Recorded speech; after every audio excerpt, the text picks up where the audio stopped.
that is bright. I want to talk about mental elbow grease, which some of you in the audience have probably shared with me. Some of you out there who've quit smoking, was it the toughest thing you ever did in your life? People who are smoking, who want to quit smoking, it's tough just to think about quitting smoking. And I started out smoking, sneaking into my dad's bedroom when I was in high school and taking cigarettes out of his pants pocket when he was sleeping. And I would sit in our den and I would blow these perfect cylindrical circles. I could blow smoke out of both my nostrils at the same time, which I thought was pretty cool.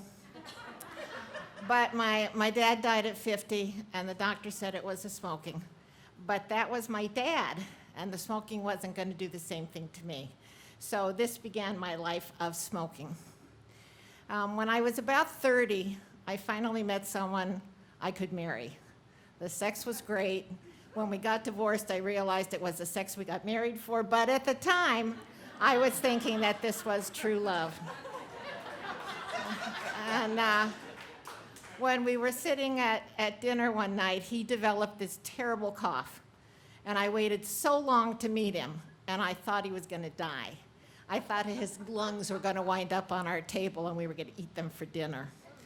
So he said to me that he heard a program here in California, here in Los Angeles, of aversion therapy to stop smoking. And I really didn't want to stop smoking. I mean, I loved it, but he said he wouldn't quit without me, and he was going to die. So I quit smoking with him. And this program said that we were going to go an hour a day for 5 days, and we were going to be non-smokers. Now, for any of you who smoke, you have to know that that sounds like the people advertising were smoking something when they put out that commercial. But we went out, we had to take out a loan, and we each paid $500, which present value of cash today is probably $2,500. It was a lot of money. And we signed up for this program. And the first night we get there, they tell us about the American Indians who taught the Pilgrims how to smoke tobacco. So who really won that war? Well, it was a kind of strange way to start the program. But what happened then, this was called aversion therapy, and we never bothered to find out what the word aversion meant. What were we going to be adverse to? So there were 8 of us in the group. We each had our own separate rooms, and they put us in a room in front of a big mirror with a chair, cigarettes and ashtrays everywhere. And they told us that we were going to take a drag of a cigarette every time this intercom voice came through and told us to take a drag. What we found out aversion is, they put an electrode on our arm. When you have an EKG, it's measuring the energy in your body. They were going to put energy back in our body. So they were going to shock us every time we took a drag of a cigarette. So the first night wasn't bad because they can't kill us. We haven't paid off the loan, and it's premeditated murder if we die. So I got through the first session. We smell terrible. The 2 of us couldn't wait to get home and take a shower. The second night we go, and they give us a little lecture each night when we go. And the second night was to avoid sugar, because for some reason sugar makes you want to smoke more. Well, I can avoid sugar. I'm not a coffee drinker, so I could avoid sugar easily. But I'm beginning to be on the border of panic attacks. Even though the electricity is never higher than it is when we start, you begin to feel it more, and it's more painful because you're anticipating it. All right, I got through the second night. The third night we go, and the lecture is about things like coffee that you have to avoid so that you're not missing cigarettes. That night, I think that I had a full-blown panic attack. And every time I knew that shock was coming, I winced on that chair. The fourth night, they tell us that we have to stop any activities where we smoke a lot.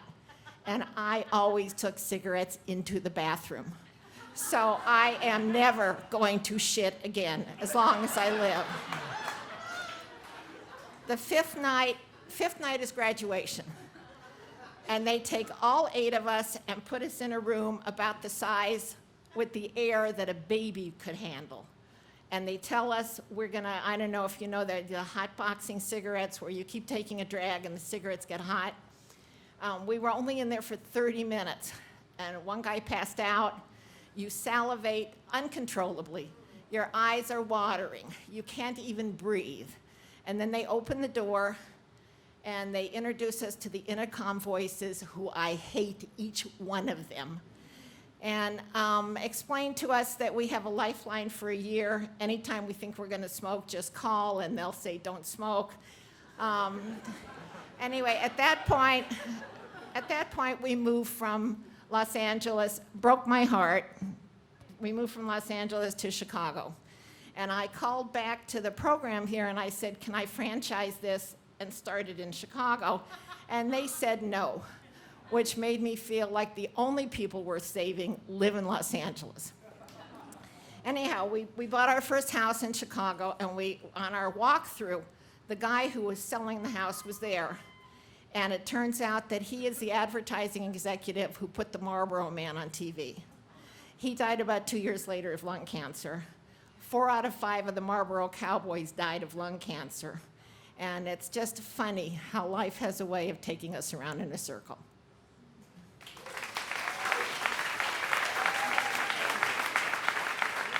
Come on for Penny.